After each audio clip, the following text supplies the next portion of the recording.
ओम शांति। स्वयं को आत्मा समझने की विधि क्या है कि 19वें पाठ में आप सभी ब्राह्मण आत्माओं का स्वागत है। तो पिछले सेशन में हमने समझा है, थोड़ा सा रिपीट कर लेते हैं ताकि नई आत्माएं हैं थोड़ा सा उनको समझ में आ जाए।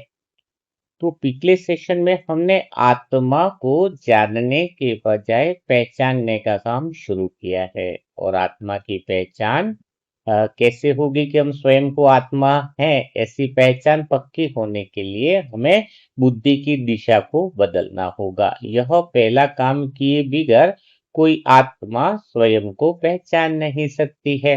बताया ना कि कोई पूरब की तरफ जा रहा है, पहुंचना उसको पश्चिम की तरफ है, तो पूरब की तरफ कितना भी भागेगा वह मंजिल तक नहीं पहुंचेगा। तो आपकी बुद्धि की दिशा अगर संसार में जा रही है, चिंतन मनन में जा रही है, तो फिर स्वयं को पहचानना मुश्किल हो जाएगा। तो पहली विधि जो बताई है आत्मा को पहचानने की, वह है मनन चिंतन। अर्थात बुद्धि जो है उसको दिशा देनी है, पहला काम। और दिशा में कौन सी दिशा देनी है? मनन चिंतन की।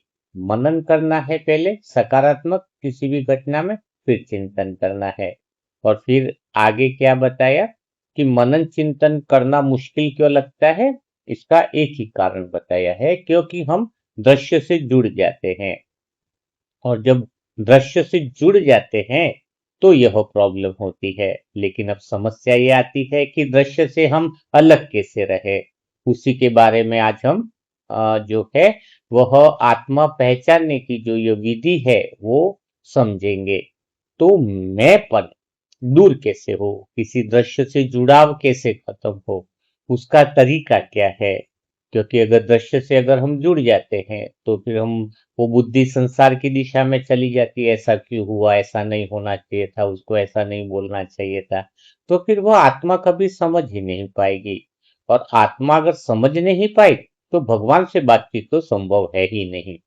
जो बाबा के ज्ञान में है अभी तक, वो शायद खुद भगवान से बातें करते हैं और भगवान की बात का अनुभव उनको नहीं हो रहा होगा। ये बात तो आप लिख करके ले लो। वो खुद ही अपना आधा एक घंटा बड़बड़ बड़बड़ करते हैं। हाँ, क्योंकि भगवान ने तो सीधा कहा है कि मैं तो आत्माओं से बात करने के लिए आया हूँ। और तो स्वयं को आत्मा समझो। और आत्मा समझने के लिए मन तो बिल्कुल शांत होगा, सारे प्रश्नों से पार होती है आत्मा। तो आत्मा स्वयं को पहचाने तब तो भगवान की बात सुनाई दे, है ना। और आत्मा समझ लिया तो फिर वो भगवान की ही बातें सुनाई देती है, उसे फिर कोई और बातें सुनाई नहीं देती है। तो अब बात आती है दृश्य से हटने की, कि हम दृश्य में फंसे नहीं। तो उसके लिए फिर हम आज एक कदम और आगे बढ़ रहे हैं। तो कर्तापन का भाव अगर खत्म हो जाए, मैंपन का भाव खत्म हो जाए, तो बहुत आसान है आत्मा की पहचान तक पहुंचना। बुद्धि को दिशा दे दी, मनन चिंतन कर लिया। मनन चिंतन का कारण दृश्यों में फंसना हो गया। दृश्यों से निकलने के लिए हमें मैंपन नहीं होना चाहिए, कर्तापन नहीं होना चाहिए। मैं कर रहा हूं, यह भाव ही आत्मा को स्वयं की पहचान से दूर करता है। अब आप कहोगे कि मैं कर रहा हूं ये भाव नहीं होगा तो फिर सारी दुनिया के काम कैसे होंगे? यहाँ पर ही समझने की बात है। दिन भर आप बहुत सारे काम करते हो, नहाते हो, ये वगैरह सारी चीजें होती है। तो वहां पर आप क्या सोच के करते हो सारे काम? सोच के तो नहीं करते ना। बिना मैं के काम हो रहे हैं वहां पर। तो वास्तव में अभी जो तुम्हारा मैं है वो संस्कारों के कारण चल रहा है। लेकिन जब तुम कुछ नहीं करोगे तो आत्मा की पहचान में पहुंचना या आत्मा को पहचानना बहुत आसान हो जाएगा। एक ही संकल्प कि मैं कुछ भी नहीं कर रहा हूं, हाँ सब कुछ स्वतः ही हो रहा है। अब आप बोलोगे कि स्वतः ही कैसे हो रहा है? अगर मैंने कुछ नहीं किया तो फिर होगा कैसे? कोई घर में मेहमान आया तो सब्जी बनेगी कैसे? हाँ, नहीं ऐसा नहीं है। उसको समझना होगा आत्मा अपने काम कैसे करती है। अब अभी आप जैसे किसी रास्ते पे जा रहे हो तो आपने देखा होगा, एक गली से आप जाते हो तो उसी दोबारा भी आप उसी गली से जाते हो तो उसी कोने से आप मुड़ोगे जहां हमेशा से मुड़ते आए हो, है ना। तो वो सारे काम कैसे हो रहे? संस्कारों से काम हो रहे हैं। और अभी जो संस्कार है वो मैंपन है कि मैं कर रहा हूँ, मैं क्रेडिट लेना चाहता है, मैंने किया, मैंने मदद की, मैं सब कुछ कर रहा हूँ। लेकिन आत्मा जब अपने संस्कारों से काम करने लग जाए, खुद के ओरिजिनल संस्कारों से काम करने लग जाए, ओरिजिनल संस्कार कौन से हैं? प्रेम देना, शांति देना, अपने जो स्वभाव है आत्मा के, है ना, आत्मा के जब अपने स्वभाव के अनुसार वह काम करने लग जाए तो मैंपन की जरूरत ही नहीं है। काम सारे स्वतः ही होंगे। जैसे आपको बताया ना, गली में आप चल रहे हो तो ऑटोमेटिकली चलते हो, रोटी बना रहे हो तो सोचना नहीं पड़ता है कि अभी बेलन घुमाना है, ये करना है, गाड़ी चला रहे हो तो समझना नहीं पड़ता है कि अभी अपनी गियर बदलना, सब काम स्वतः होते हैं ना। वैसे ही आत्मा अपने ओरिजिनल संस्कारों से काम करना शुरू कर दे तो कर्तापन कभी नहीं रहेगा, मैंपन रहेगा ही नहीं, क्योंकि सब काम स्वतः ही हो रहे तो मैं क्रेडिट किस बात का, है ना। तो यह कर्तापन हटना बहुत ज्यादा जरूरी है अगर आत्मा को स्वयं की पहचान करनी है। तो इन चारों बातों को हम बहुत अच्छे से वापिस कर लेते हैं तो आपको समझ में आएगा। ठीक बात है। तो क्या शुरुआत हुई? आत्मा को पहचानने के लिए, जानने से कुछ होगा नहीं, आत्मा आत्मा बोलने से, रटने से आत्मा की पहचान नहीं होगी। आत्मा की पहचान नहीं होगी तो भगवान से बातें नहीं होगी।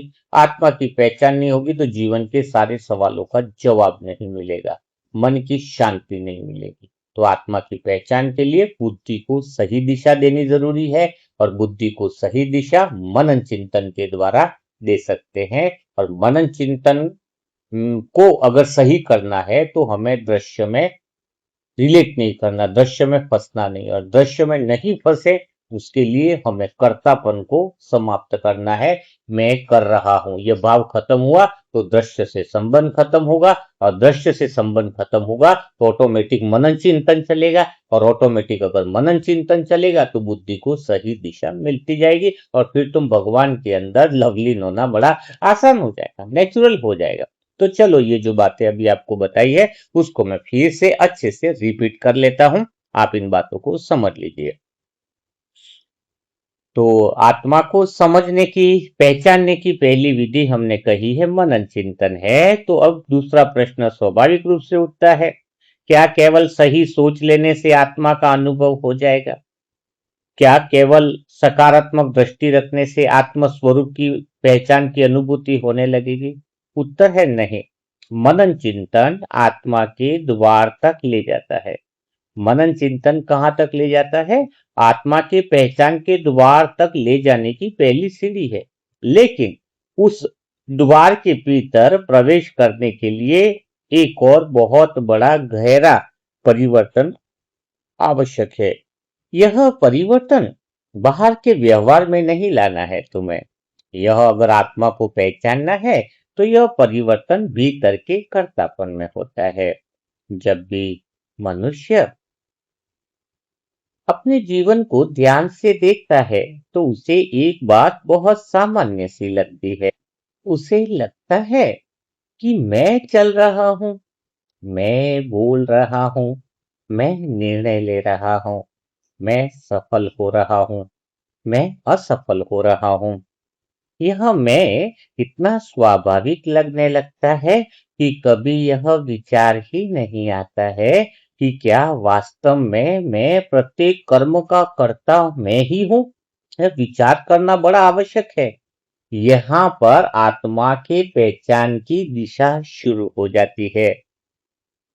एक बार तुम स्वयं को शांत करके पूरे दिन के कार्य को याद कीजिए। सुबह उठे हो, स्नान किया, वस्त्र पहने, भोजन किया, किसी से बात की, कहीं आए और गए, अनेक छोटे बड़े निर्णय लिए। अब आप अपने आप से पूछिए, इनमें से कितने कार्य ऐसे थे जिन्हें करने से पहले आपने बैठकर निर्णय लिया था कि अब मुझे दाया पैर आगे बढ़ाना है कि बाया हाथ उठाना है, अब सांस लेनी है कि अब पलक झपकानी है। यदि ध्यान से देखोगे तो पाओगे कि जीवन का बहुत बड़ा भाग बिना किसी मेहनत के चलता रहता है। हृदय अब ऑटोमेटिक धड़क रहा है, श्वासें ऑटोमेटिक चल रही है, शरीर अपने नियम से कार्य करता है। मन अपने संस्कारों के अनुसार स्वतः ही प्रतिक्रिया दे रहा है और जीवन अपनी धारा में बहता रहता है। फिर भी यह जो बीच में एक सूक्ष्म आवाज उठती रहती है, मैं कर रहा हूं, यही वह स्थान है जो आत्मा को पहचानने में परेशानी पैदा करता है। यही आवाज जिसके अंदर है वो भगवान का अनुभव नहीं कर सकता है, स्वयं को कभी पहचान नहीं सकता है। मैं कर रहा हूं। परमात्मा ने तो आत्मा को इस मैं कर रहा हूं का बोझ उठाने के लिए थोड़ी धरती पर भेजा है। आत्मा का तो मूल कार्य है स्थिर रहना, देखना, दिशा देना। और स्वतः ही जो उसके संस्कार हैं, पवित्र संकल्प उत्पन्न करना, प्रेम से रहना, यह पवित्र संस्कार जो है वो स्वतः ही काम करते हैं। लेकिन जब आत्मा शरीर, मन और संस्कारों के साथ जो यह देहभान की अपनी पहचान जोड़ देती है, तब वह प्रत्येक कार्य का श्रेय भी लेने लगती है और प्रत्येक असफलता का बोझ भी अपने सिर पर रखने लगती है।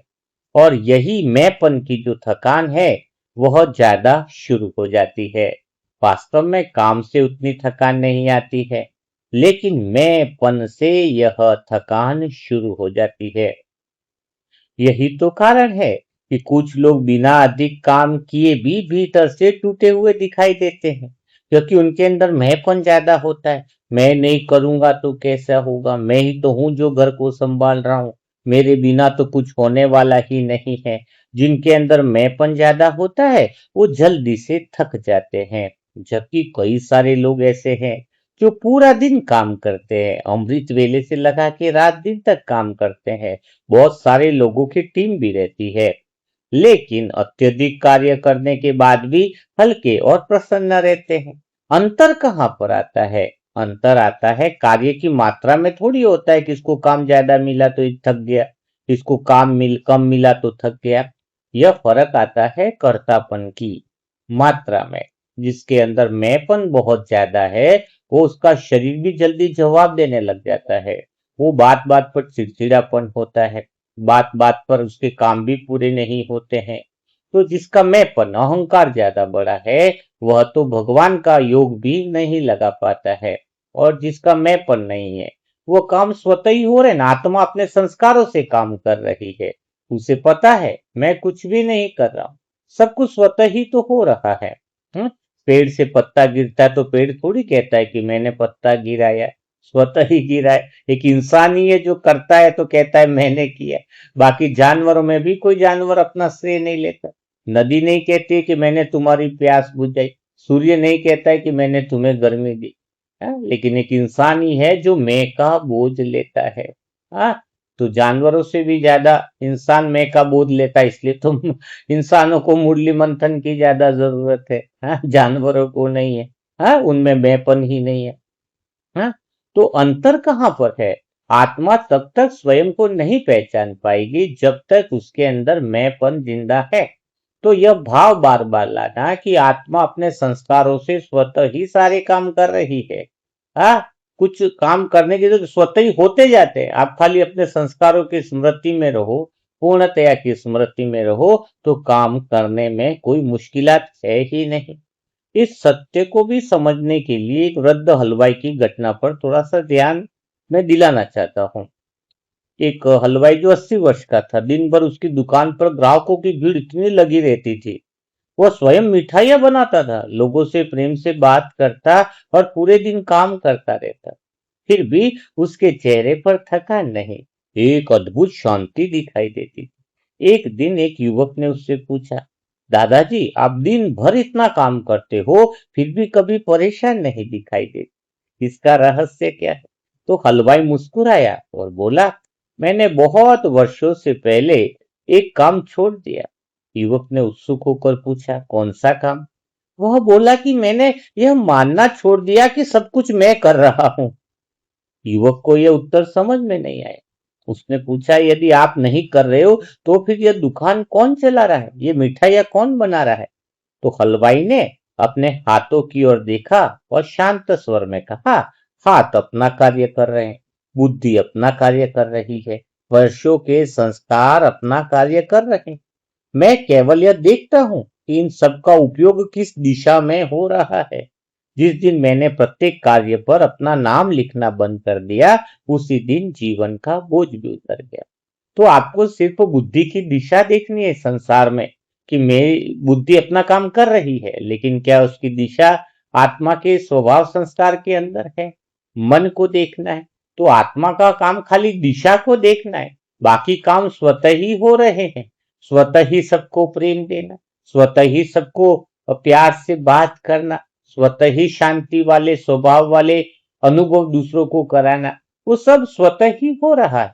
खाली आपको देखना है, दिशा देनी है। दिशा का अर्थ है कि बुद्धि किस दिशा में काम कर रही है। खाली देखने से ही बुद्धि भी बदल जाती है, खाली देखने से ही मन भी बदल जाता है। जैसे कोई मालिक दुकान में है, तो नौकर खाली मालिक को देखकर ही अपना आलसीपन बंद कर देगा। कोई गलत काम कर रहा है तो बंद कर देगा, क्योंकि उसे पता है मालिक देख रहा है। वैसे ही आत्मा अपने मूल काम के मूल स्मृति में रहे, कर्तापन छोड़ दे, मैंपन बुद्धि का लेना छोड़ दे, तो फिर वह सारे काम स्वतः ही होना शुरू हो जाता है, और उसी दिन जीवन बहुत बड़ा बदलना शुरू हो जाता है। हलवाई की बात सुनकर वह युवक कुछ पल के लिए मौन हो गया। उसे पहली बार लगा कि शायद जीवन की सबसे बड़ी थकान काम करने से नहीं आती है, बल्कि हर काम को मेरा सिद्ध करने की इच्छा से आती है। यही तो आत्मा की पहचानने की सबसे बड़ी दूसरी विधि है।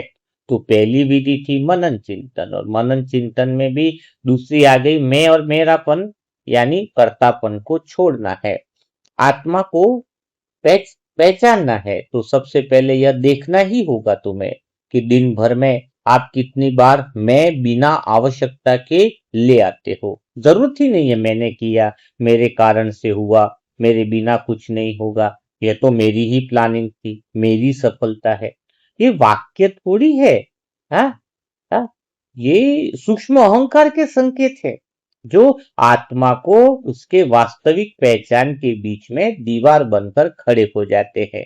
सच में तुम आत्मा अनुभव करना चाहते हो, सच में तुम आत्मा की पहचान, स्वयं को पहचानना चाहते हो, तो इस दीवार को गिराए बिना आप कभी भी पहचान नहीं पाओगे। तो दिन भर में चेक करो, जहां पर भी मैं कर रहा हूं का भाव आए, वहां पर बुद्धि को दिशा दे दो। एक क्षण के लिए तुम कल्पना कीजिए, किसी नदी का जल बिल्कुल स्वच्छ है। यदि कोई उसमें बार बार मिट्टी डालता रहे, तो कुछ समय बाद पानी गंदा दिखाई देने लगेगा। पर क्या पानी ने अपनी स्वच्छता खो दी है? नहीं, केवल उसके ऊपर एक परत जम गई है। उसी प्रकार आत्मा ने अपनी शांति नहीं खोई है, अपने प्रेम को नहीं खोया है, अपने आनंद को नहीं खोया है। केवल मैं करता हूं कि परत इतनी मोटी हो गई है कि आत्मा का वास्तविक प्रकाश दिखाई देना बंद हो गया है। इसीलिए तो वो स्वयं को पहचान नहीं पा रहा है। इसलिए जब अगली बार तुम्हारे जीवन में कोई कार्य सफल हो, तो कुछ क्षण रुककर अपने आप से पूछिए, क्या वास्तव में मैं करता हूं, या मैं तो सिर्फ निमित्त हूं, स्वतः ही हो रहा है। हाँ, स्वतः ही आत्मा अपने मूल संस्कारों से जब कार्य करती है, तो स्वतः ही हो रहा है। तो जो कुछ आप मैंपन लाते हो, वहीं पर आत्मा की पहचान समाप्त होती है।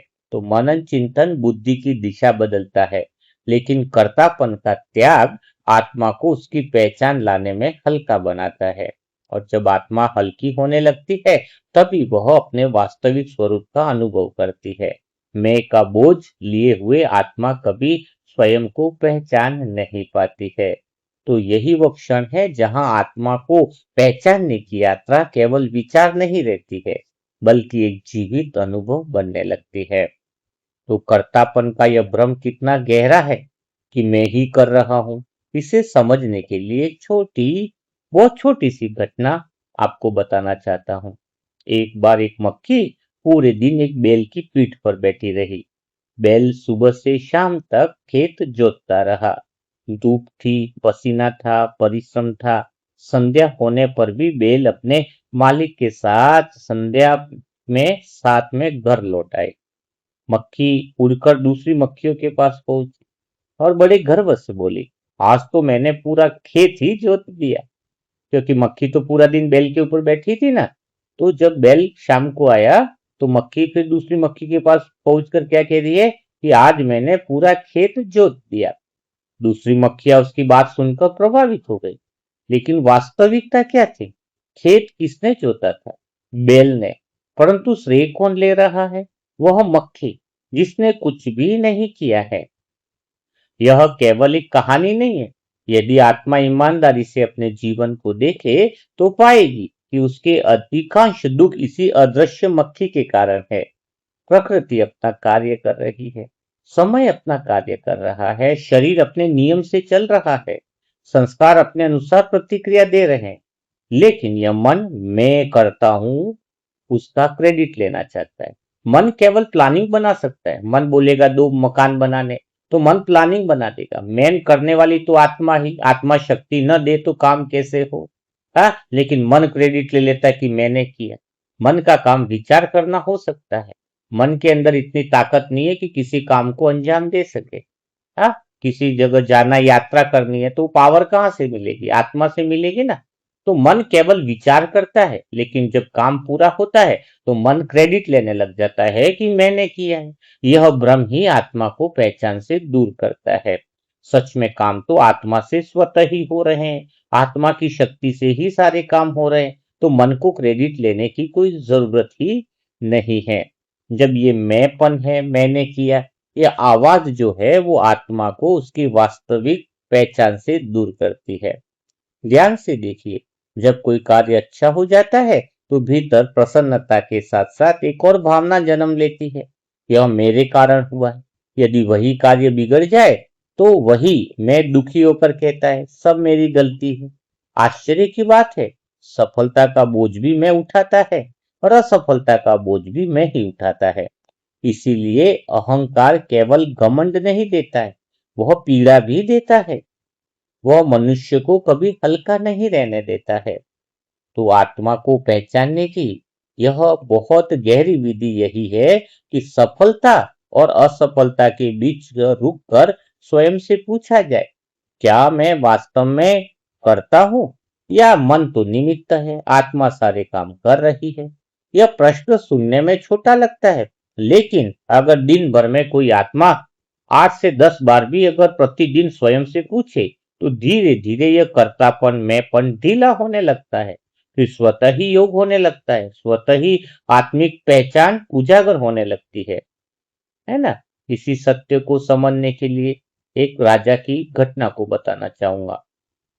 वो अपने राज्य पर बहुत गर्व करता था। उसे अपने ज्ञान, शक्ति, अपनी सेना और अपने वैभव पर बहुत अधिक अभिमान था। उसने घोषणा करवाई कि जो व्यक्ति उसे भगवान तक पहुंचने का वास्तविक मार्ग बताएगा, उसे बड़ा पुरस्कार दिया जाएगा।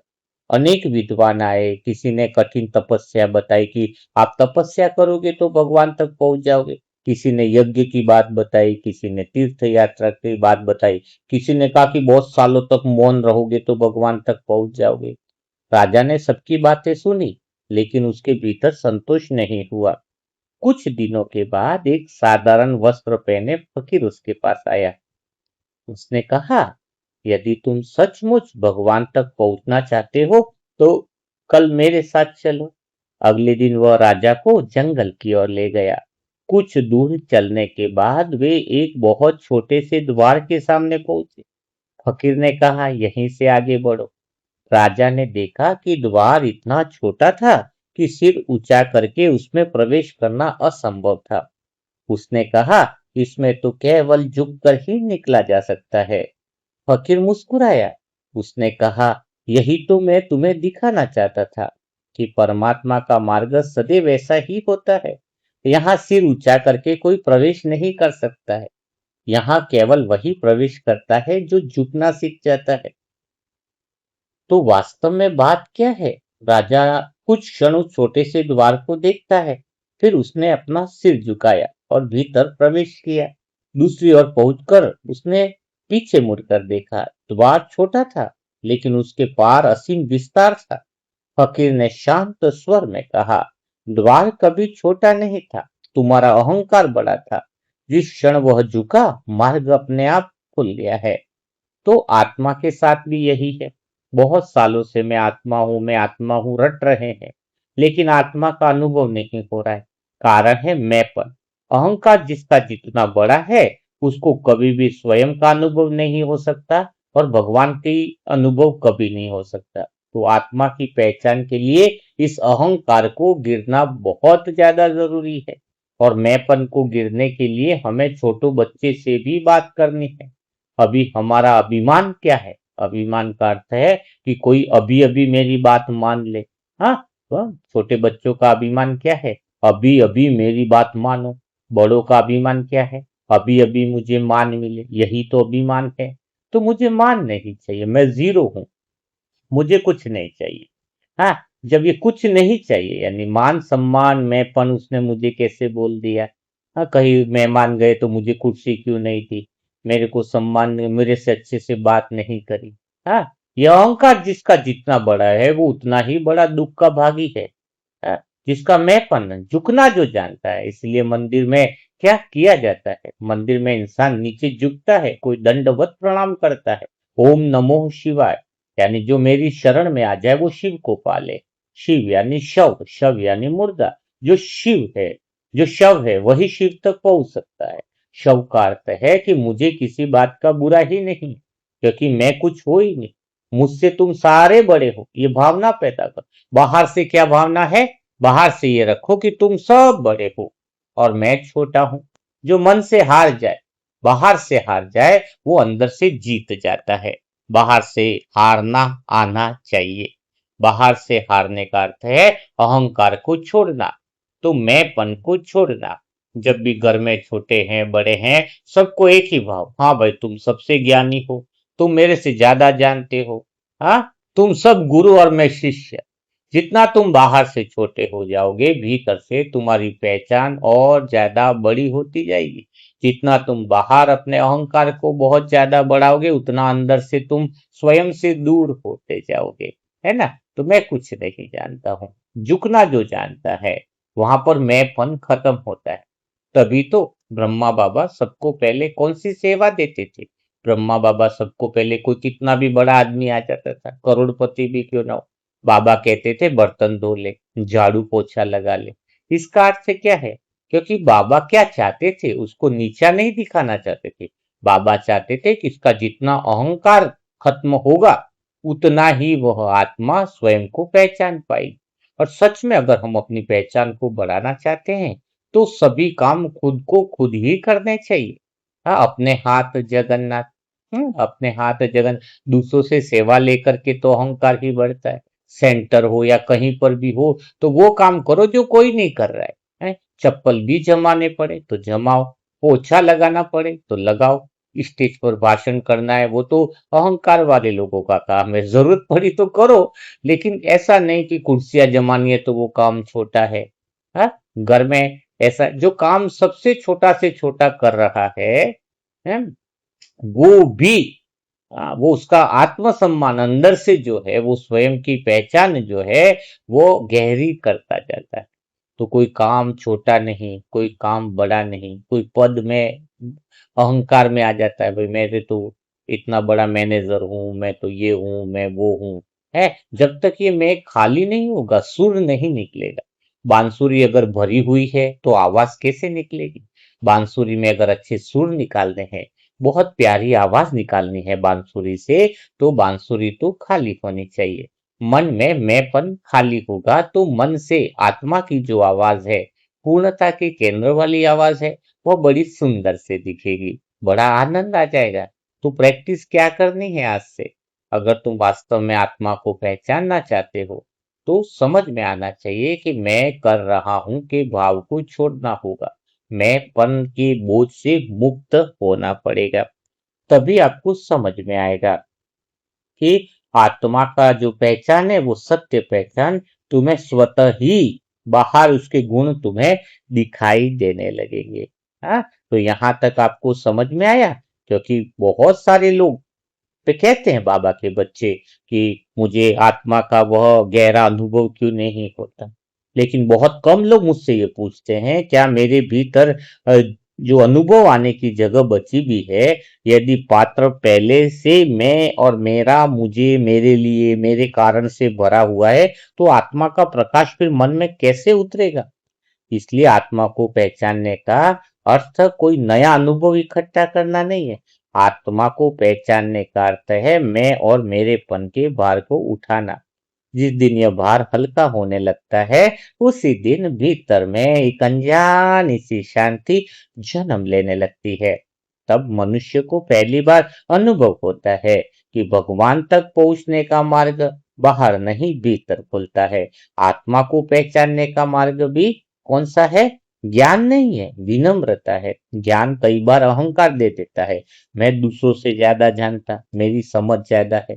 तो पहला कदम तर्क नहीं है कि मैं ज्यादा जानता।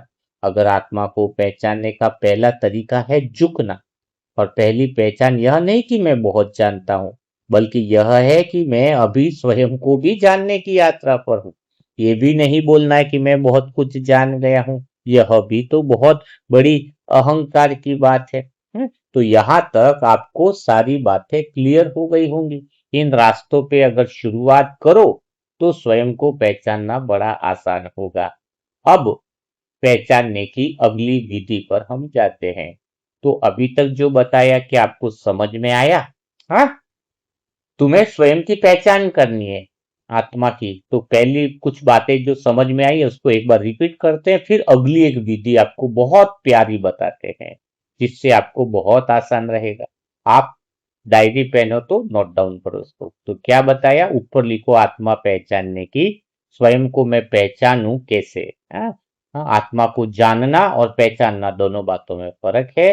तो पहली विधि बताई कि मुझे अगर स्वयं की पहचान करनी है तो बुद्धि को दिशा देनी पड़ेगी, और बुद्धि को दिशा देने के लिए मनन चिंतन बहुत आवश्यक है। और मनन चिंतन तभी होगा जब हम दृश्य में उलझेंगे नहीं, दृश्य से पहचान नहीं बनाएंगे। और दृश्य से पहचान कब नहीं बनेगी? जब कर्तापन नहीं होगा, मैंपन नहीं होगा, मेरापन नहीं होगा। सब काम स्वतः ही हो रहे हैं। तो मैं और मेरापन से दूर होंगे तो आप स्वयं के भी करीब जा रहे हो। जितनी बातें सुन रहे हो ना, स्वयं से करीब जा रहे हो। अब कर्तापन का भी बोझ उतर गया। अब आगे की बात आती है स्वयं के पहचानने के लिए अनुभवों से दूर रहना। अब कई सारी आत्माएं योग करती है और उनको एक ही बात लगती है, मेरा लाइट का प्रकाश मुझे क्या दिख रहा है? क्या मेरा शरीर गायब हो गया है? तो मैं आत्मा अपने आप को पहचानूं। तरीका ही गलत अपना रहे हैं। हाँ, वही बुद्धि को गलत दिशा दे रखी है आपने, तभी तो योग लग नहीं रहा है। तो योग में तुम्हें लाइट दिख जाए, परम धाम का लाल सुनहरा प्रकाश दिख जाए, तुम्हें योग में बैठो तो शरीर ही गायब हो जाए, ये सारी मन गढ़ंत भ्रांतियां हैं। इन मान्यताओं से दूर हुए बिना तुम कभी भी आत्मा की, स्वयं की पहचान कर ही नहीं पाओगे। मेडिटेशन को अलग ही नाम दे दिया गया है, तभी तो सारी आत्माएं इसके नाम पर पैसा ऐंठती है। हम तुम्हें मेडिटेशन सिखाएंगे, हम तुम्हें ये करेंगे, 7 चक्र जगाएंगे, ये चक्र, कुछ भी कोई चक्र नहीं जागने वाला है, कितना भी कर लो। सब कुछ जो है समय की बर्बादी है। तो फिर तुम्हें क्या होना चाहिए? तुम्हारे भीतर ये भावना को छोड़ना कि मुझे लाइट दिख जाए, मुझे प्रकाश दिख जाए, मुझे ये हो जाए, मुझे वो अनुभव हो जाए। नहीं, तुम्हारा पहला काम होना चाहिए कि मैं आत्मा स्वयं के परिवर्तन को अनुभव करूं। क्या होना चाहिए? ये बात तुम्हें बहुत अच्छे से लिखनी चाहिए। कौन सी बात होनी चाहिए? कि मुझे लाइट नहीं देखनी है, मुझे प्रकाश का कोई जरूरत नहीं है अनुभव। भाई सूर्य है तो प्रकाश तो स्वतः ही होगा ना, उसमें देखने की क्या जरूरत है? लेकिन मुझे अपने अंदर यही चेक करना है, लाइट दिखी कि नहीं दिखी, शरीर गायब हुआ कि नहीं हुआ, बिंदु दिखा कि नहीं दिखा। नहीं नहीं, मुझे एक ही काम करना है कि मेरे अंदर परिवर्तन कितना हुआ। क्या मेरी बुद्धि की दिशा बदली? कहीं मैं भी संसार की बातों में तो नहीं उलझा पड़ा हूं? कहीं मैं इस संगम युग के महत्वपूर्ण समय को भगवान से न लगाकर संसार की बातों में व्यस्त तो नहीं कर रहा हूं? कहीं मैं आत्मा मुरली की बातों को छोड़कर दुनिया की बातों का आनंद तो नहीं ले रहा हूं? मैं संसार के साधनों में उलझ तो नहीं रहा हूं? कहीं मेरे पाप कर्म तो नहीं बढ़ रहे हैं? तो मेरी बुद्धि की दिशा छोटी छोटी बातों में मैं चिंतन मनन तो नहीं कर रहा हूं, है ना? कहीं मैं दृश्यों में तो नहीं उलझ रहा हूँ, कहीं मेरी मैं की पहचान तो नहीं बन रही है कि मैं कर रहा हूँ, मेरापन, मेरा बोझ, मेरा कर्तापन, कहीं मैं उसमें तो नहीं उलझ रहा हूँ, है? तो जितना आपके अंदर परिवर्तन कितना आ रहा है, जितना जितना आत्मा अपने अंदर परिवर्तन को अनुभव करती है, बाकी सब चीजें स्वतः ही हो जाती है। स्वतः ही वो हल्कापन हो जाएगा, स्वतः ही अशरीरीपन हो जाएगा, स्वतः ही अपनी आत्मा के स्वयं के स्वरूप में आ जाएगा। क्योंकि मेन बात बताई पहचान, आपकी पहचान स्वयं की खाली 10% है तो कई बार बिंदु रूप का अनुभव होगा, आपकी पहचान 20% है तो उसी अनुसार अनुभव होगा, है ना? हल्कापन जितना है उतना ही तो अनुभव होगा। तो सबसे मेन बात क्या आती है? सबसे मेन बात यह आई कि आपके भीतर में परिवर्तन कितना हो रहा है, उस बात को देखना ही योग है। स्वतः ही आपकी परिवर्तन उतना ही होगा जितना तुम स्वयं को पहचान रहे हो। इसलिए इस बात को मैं रिपीट करना चाहूंगा। यह बहुत गहरे रहस्य को समझना आवश्यक है कि बहुत सारी आत्मा यह सोचती है कि आत्मा को पहचानने के लिए कोई विशेष अनुभव चाहिए, कोई दिव्य प्रकाश दिखाई देना चाहिए, शरीर हल्का हो जाना चाहिए, कोई अलौकिक अनुभूति होनी चाहिए। यदि ऐसा कुछ नहीं है तो वे मान लेती है कि अभी आत्मा का अनुभव नहीं हुआ है। लेकिन वास्तव में आत्मा का पहला अनुभव इन घटनाओं से नहीं होता है।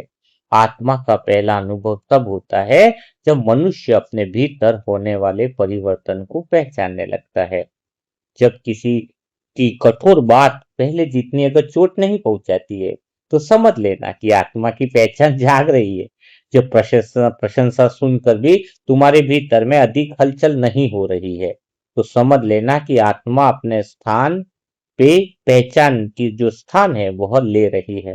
जब कोई परिस्थिति आपकी इच्छा के अनुसार नहीं होती है फिर भी मन शिकायत के स्थान पर समझने का प्रयास करता है तो समझ लेना कि आत्मा अपनी पहचान में आ रही है और देहभान पिघल रहा है।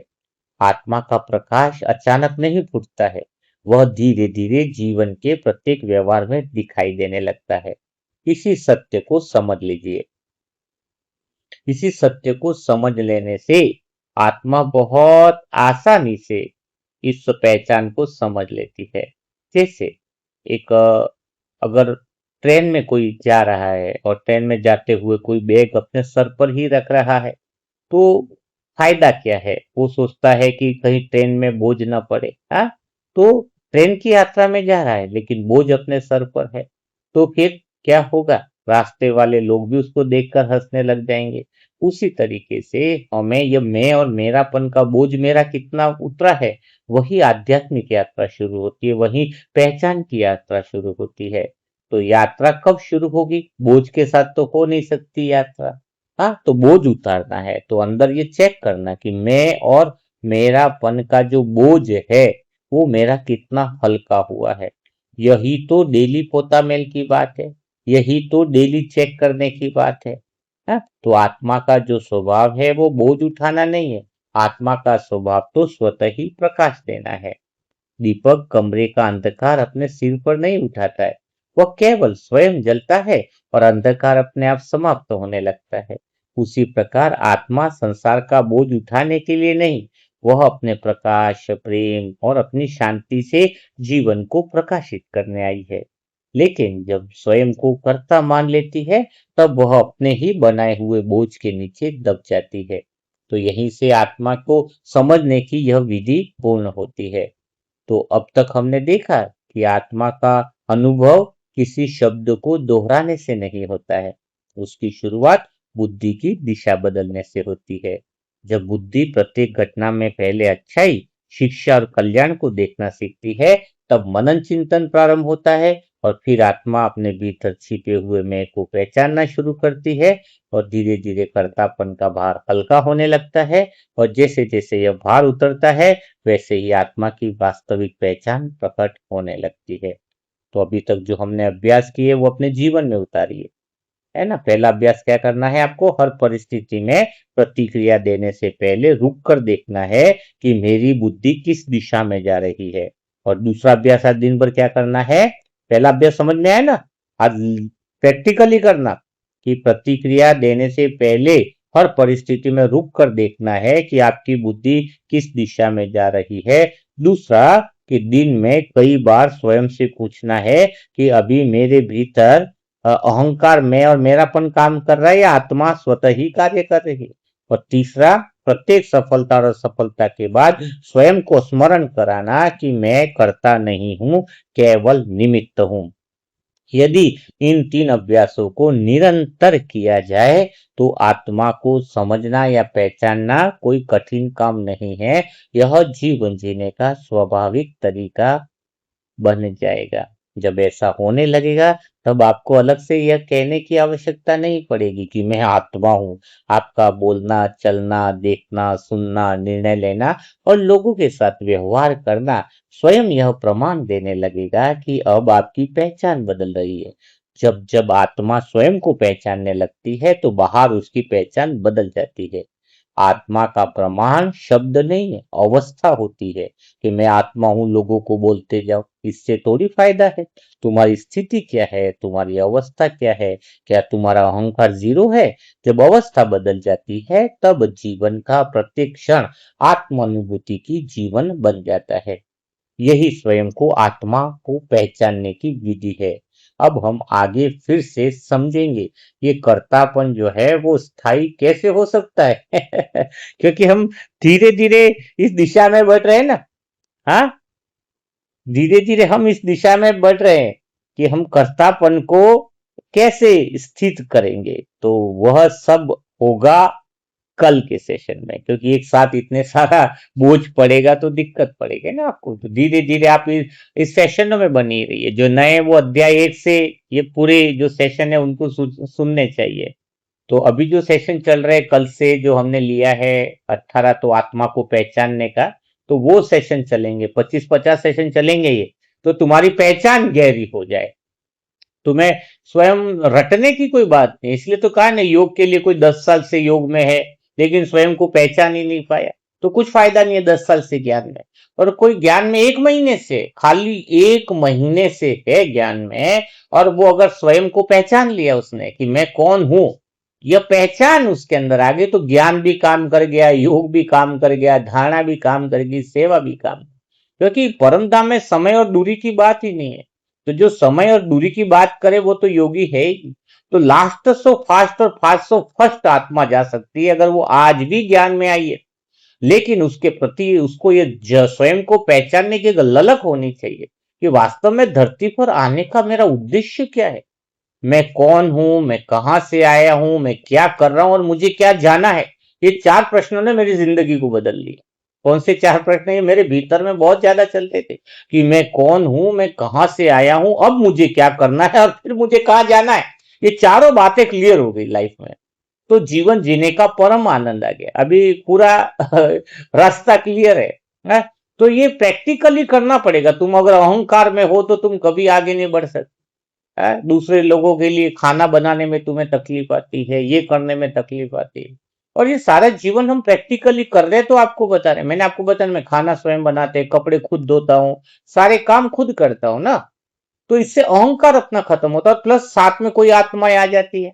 हाँ, कई सारी आत्माएं और आती हैं तो उनके लिए भी अपन भोजन बना देते हैं। ऐसा नहीं है कि उसके लिए कैसे, प्यार भाव से बनाओ। भगवान खुद कहता है कि मैं तुम्हारा नौकर हूं। इतना बड़ा भगवान होकर हमें कहता है मैं तुम्हारी सेवा के लिए धरती पर आया हूं। जब उसके अंदर अहंकार नहीं है तो हमारे अंदर किस बात का अहंकार है? कोई छोटी बात तक पकड़ के रखता है, कई सालों तक किसी से बात ही नहीं करता है। किस कारण बात नहीं करता है? उसका अहंकार है, जिद है। उसकी जिद ही तो उसको ले डूबती है, जिद ही तो पाप कर्म करती है। हमें तो ना किसी से वैर है, ना किसी से शिकायत, ना किसी से दुश्मन। भाई तुम बड़े हम छोटे तो सारा विवाद खत्म। विवाद शुरू होता है इसी से कि मैं बड़ा हूं तुम छोटे हो, यही से विवाद। मैं सही हूं तुम गलत हो, मैं तुमसे ज्यादा जानता हूं तुम कम जानते हो। ये मैं ही तो सबको मारता है, इसलिए तो बकरे की बलि चढ़ती है जो मैं करता रहता है। हाँ, तो तुम भी अगर मैं करोगे तो रावण नहीं रहा, तुम कहाँ रहोगे? अब तो मैंपन को छोड़ो। हाँ, सबके आगे, संसार के आगे तुम हाथ जोड़कर खड़े रहो। हाँ, तो नम्रता से खड़े रहो। जो झुकता है वो महान है। हाँ, जो लड़ता है वो तो गया काम से। ठीक बात है। तो आज से ये प्रैक्टिस करो। तो जीवन तुम्हारा बदलने लग जाएगा, आत्मा की पहचान क्लियर हो जाएगी। तो आज का सेशन आपको कैसा लगा? आत्मा समझने की ये जो पहचानने की जो 19वां सेशन था वो कैसा लगा, वो कमेंट बॉक्स में जरूर लिखिएगा। और पूरी यात्रा में आप साथ में बने रहिएगा तो आपको योग लगाना, आत्मा की पहचान होना, सब कुछ आसान हो जाएगा। तो कल फिर हम मुलाकात करेंगे ऐसे दिल छू जाने वाले नए आत्मा समझने की वीडियो वाले सेशन के साथ। तब तक के लिए मेरे सारे प्यारे भाई बहनों को ओम शांति, ओम शांति, ओम शांति।